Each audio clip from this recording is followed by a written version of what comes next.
Now, back to the last 7 days. Right. Lovely. Glad so.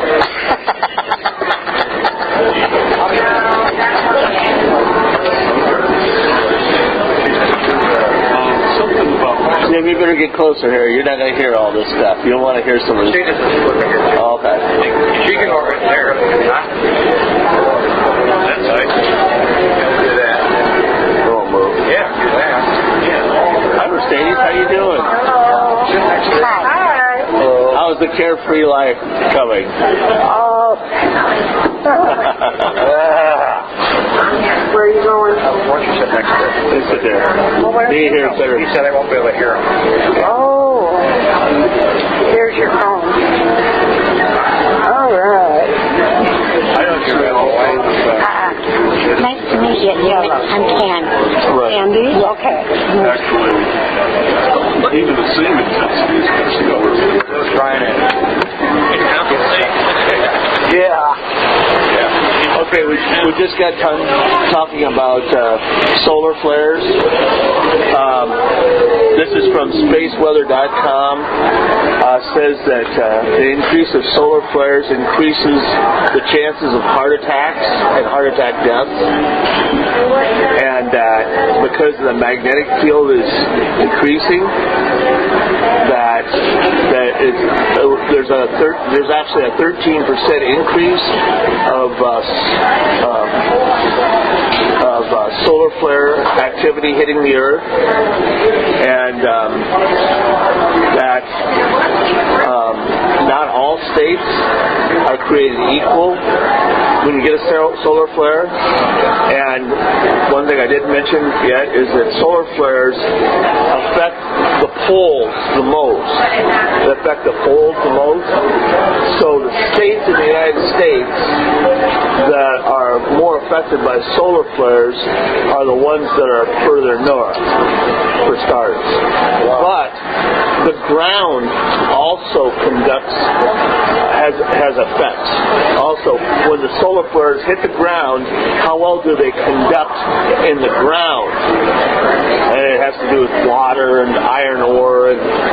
So they said the worst state in the United States, and I said this study was only half done. Basically, they took the northern half. They said they didn't have enough money for the other half. But they found out that Minnesota is the worst state in case there's a major solar flare. They'll have the most. What's the big deal with Minnesota?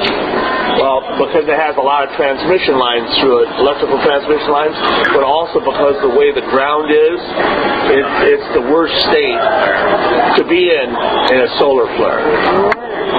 Wow. So you need an anti-magnetic system on your body then, right?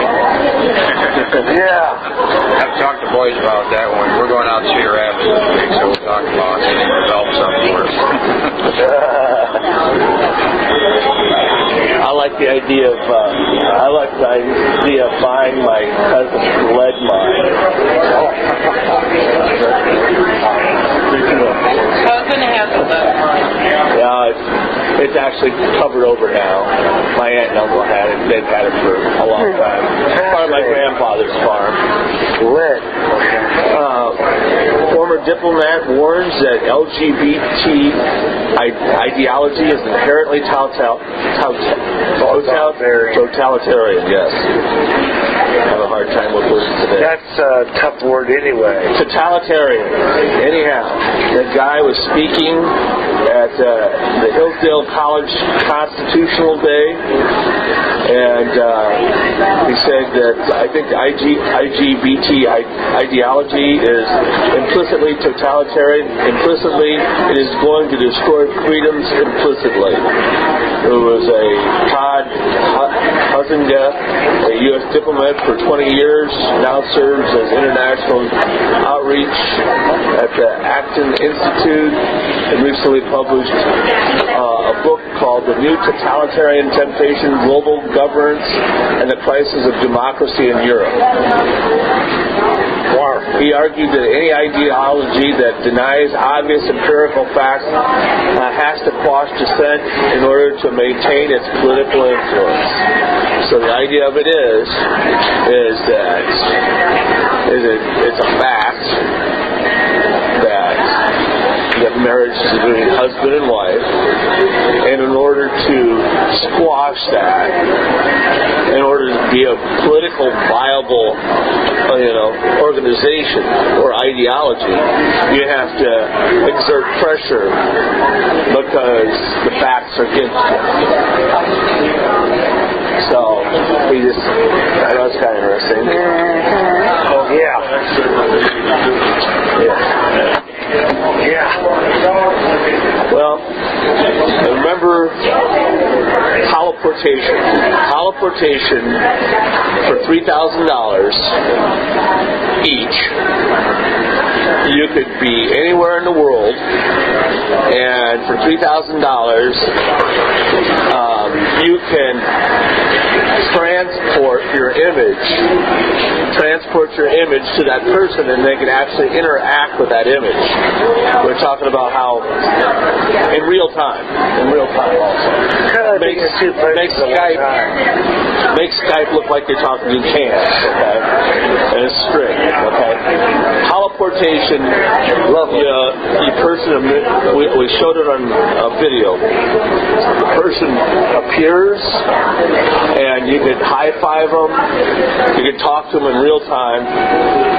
Well, now you can do that in the temple that's in Jerusalem, because now they have a temple right at the wall, the Wailing Wall. They have the same kind of deal where you could walk through the temple. So you could, so technically, you have to pay for a plane flight. So technically, you just go in. You could, you go into this place. It's a new project from the Temple Mount Heritage Foundation, and by the way, Arch-Tur. They're also sponsoring this. Yeah, of course. Remember the Arch-Tur?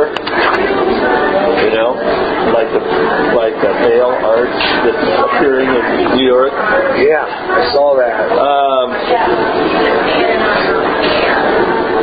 Okay, this was last week. Some visitors at the Western Wall in Jerusalem reported that they had seen the Second Temple reappear, and though the Messiah has not yet arrived, the reports were indeed accurate. The new project from the Temple Mount Heritage Foundation and the Arch-Tur, and remember the Arch-Tur is the one who's bringing Vale arches up to New York City. Yeah, they're already there. Yes, they're already there. Yeah, I saw that. So these are the same people that are doing now the temple, the virtual temple. The newly unveiled project uses virtual reality and new technology used mainly by gaming and entertainment in a way that innovators probably did not anticipate. Immersing the user in a religious journey, the participant sits while wearing a special set of virtual reality goggles, which puts him into a three-dimensional depiction of the world of the Second Temple. Okay. Now, I've seen pictures of this. Oh yeah, it's impressive. It's impressive. I showed Brian, and I mean, it's some pretty impressive pictures. It's really interesting. Yeah. Really, they don't really even have to build the temple now. No.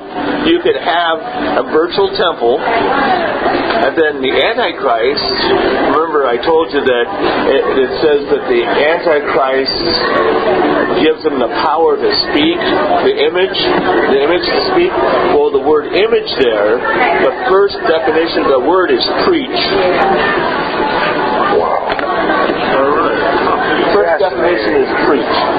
So the Antichrist will give the image the power to preach, and he wouldn't necessarily have to be there, but the important thing is they can interact, and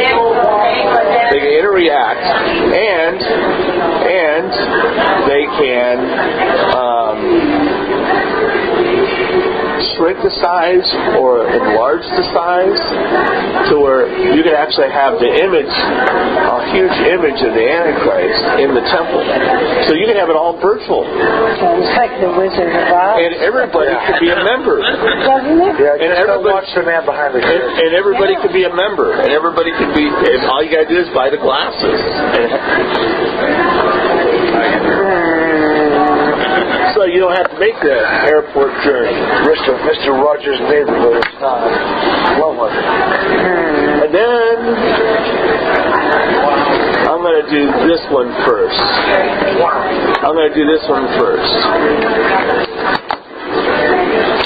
Okay. I'm just going to read this. I wanted to do some calculations, some mathematical calculations concerning the Bible.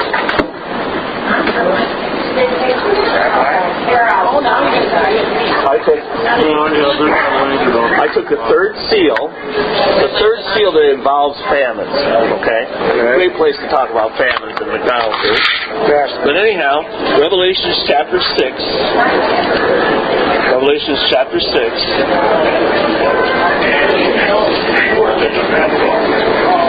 5 and 6. This is the third seal. When he opened the third seal, I heard the third beast say, "Come and see." And I beheld, lo, a black horse, and he sat on him, had a pair of balances in his hands. He was weighing this out. I heard a voice in the midst of the four beasts say, "A measure of wheat for a penny, and 3 measures of barley for a penny, and see thou hurt not the oil and the wine." Okay?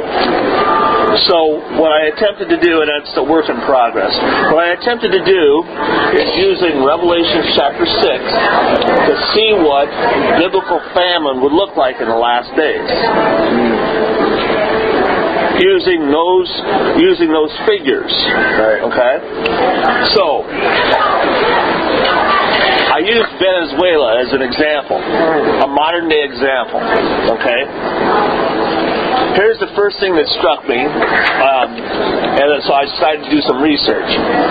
Venezuela's death spiral. A dozen eggs cost about $150. Okay? But the bad news is, it's about to go up 720%. Yeah. So a dozen eggs, $150. I would like to pay $150 for a dozen eggs. Okay. So what I did to compare everything, I looked at what it cost a loaf of bread, what a day's wages in Venezuela was. Okay. Then I compared what a day's wages was in Bible times and what it cost a loaf of bread. Okay. Especially in the book of Revelations. So, this is what I got.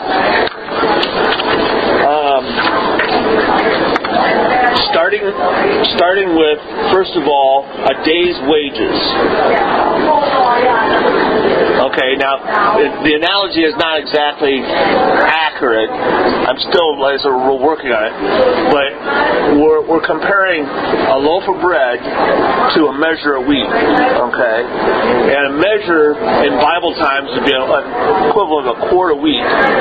So, this analogy is not, it's like I say, still a work in progress, but basically we're comparing a loaf of bread to a quart of wheat. Okay? Because in a loaf of bread, there's other things that's involved other than wheat. Yeah. So, in a loaf of bread, you probably maybe get 2 loaves of bread, maybe at a quart of wheat. Okay. But a loaf of bread has value also because it's what's additional in it. So, I took those things in consideration, so I'm thinking that we're fairly accurate. And so, in Bible times, a daily wage, according to Matthew 20:1 through 16, a daily wage was 17 cents a day. 17 cents a day. Wow. And that's what a denario. Denarian? No, it's not denario. It's denarian. Okay. Is about 17 cents. That's a penny. You got paid a penny that's worth about 17 cents in our money. Okay. A measure, as I said, is about a quart. It's a slave's portion, usually purchased for about 2 cents. So, a measure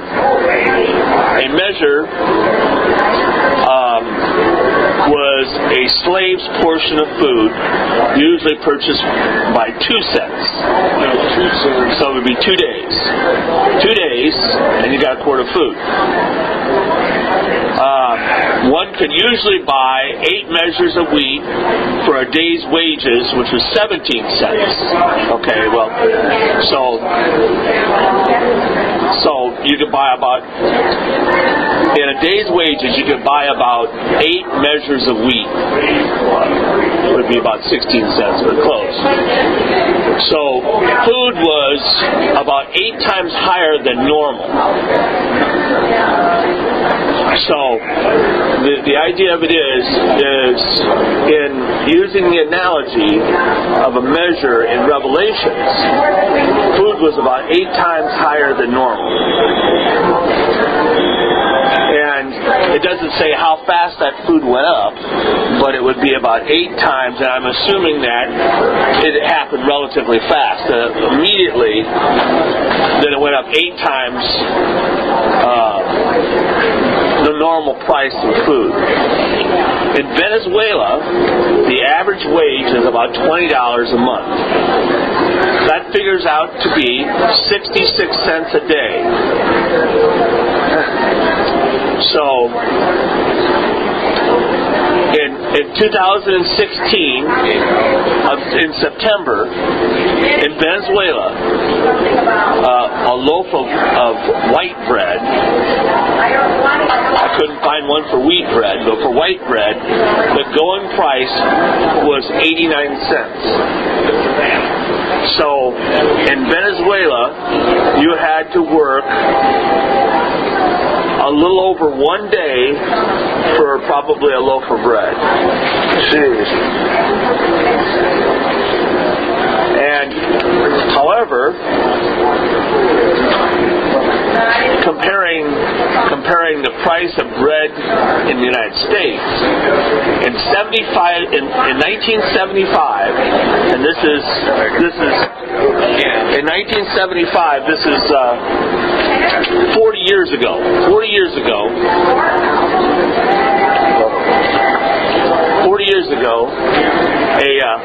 a loaf of bread was 28 cents. In 2015, the average price is $1.43. So in 40 years, the price of food has went up 5-fold. But in Revelations, the food will go up 8-fold immediately, pretty much relatively fast. Wonderful. Because if you take a look, if you think about this, 7-year Great Tribulation, okay, there's 3 sets of 7 judgments. The seals are the first ones, okay, and so you got 21 judgments in the 7 years.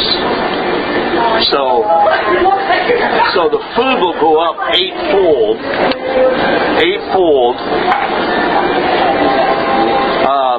pretty much immediately.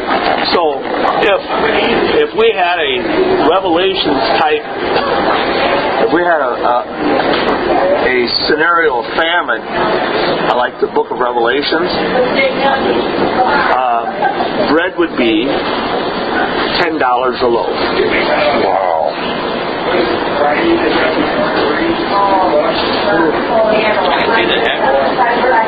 $10 a loaf.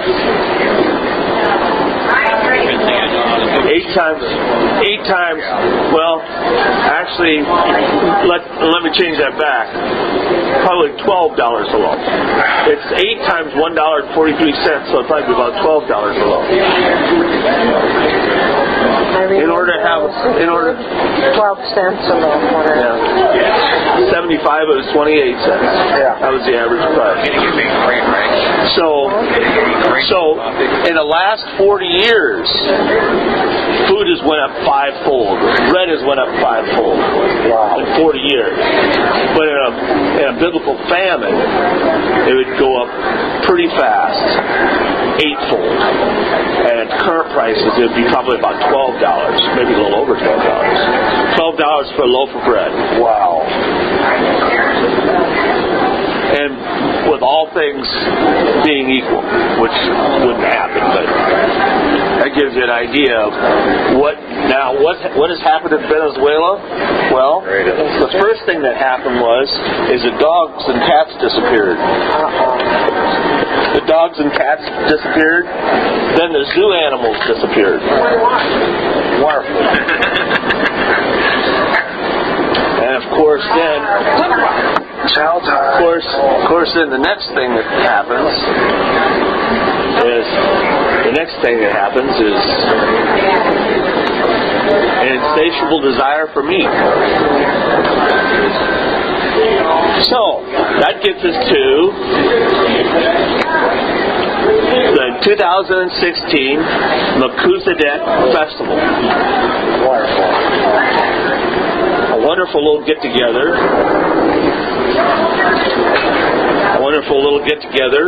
That just concluded. And Melchizedek Festival. Okay. No, Melchizedek Festival. Anyhow, what it means, the name means it's taken from a Jewish wedding in which it is the engagement ring. Okay? Now, the engagement ring is not the same as our engagement ring, because when you gave the Melchizedek ring, you were legally married. But this is kind of like one world religion saying we are now engaged. We are now engaged. And this is at Israel, of course. It's coming together of world religions.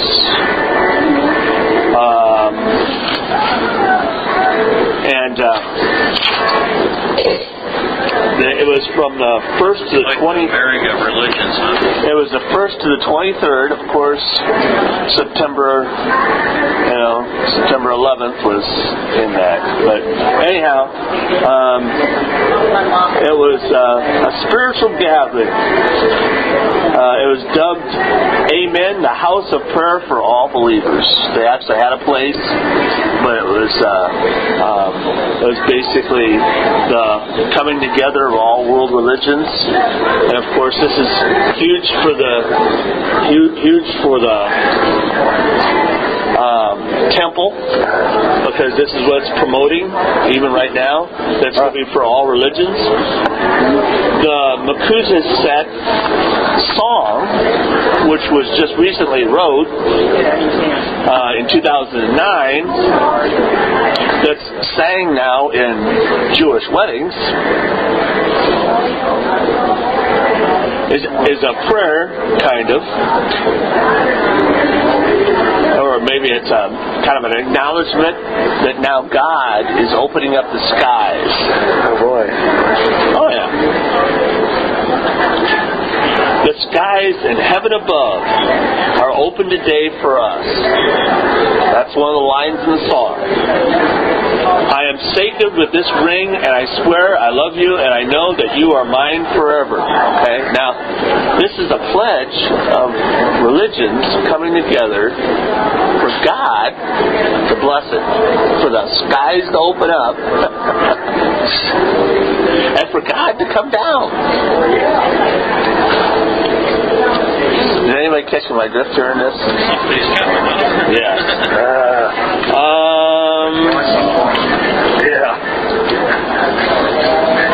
Anyhow, so it's part of Israel's cultural days, but they've invited religions all over the world for this event. It's a musical get-together where it acknowledges that there's one religion coming, that we can all worship together, and it's going to be at Jerusalem, and as soon as they build that temple, that's where we're going to have it at. Okay, but if that's not enough, at the same time, over 20 religious leaders from, I'm sure this is in conjunction, but it's at the same time, 20 religious leaders from the East Asia arrived in Israel Monday for a 4-day summit in Jerusalem. Participants came from the countries of China, South Korea, India, Japan, representing spiritual traditions of Taoism, Buddhism, Shintoism, Jainism, Sikhism, and Zoroastrianism. Throughout the upcoming week, they will come face to face with Arab and Israeli religious leaders in Judaism, Islam, and Christianity. So as this festival is going on, this was going on also. It's a time to expand the Israel-Asian dialogue from an only diplomatic and economic spheres to religion, spirituality, and faith. So we don't need to just talk about political and economical things. We need to also talk about religion. Remember President Obama's speech at the UN. We need to move together the political, the economical, and the religion. That was his last speech. We all need to come together. And this is the coordinator said this, Simona Halperin from TESBIZ Press Service, TPS. This is the first meeting in history between the religious leaders of Judaism and those of the Eastern faith. The summit was a joint project between the Israeli Minister of Foreign Affairs, MFA, the American Jewish Committee, and the World Council of Religious Leaders, the WCRL, a great group. Notable guests include the president of the Buddhist Association, some Swami, a spiritual leader of millions of Indian Hindus, and the guy who's Secretary General of the WCRL, the World Council of Religious Leaders. There's a World Council of Religious Leaders.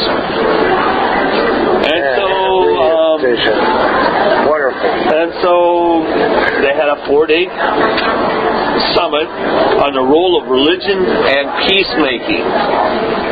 Remember, we have the peace treaty that the Antichrist is going to be putting forth.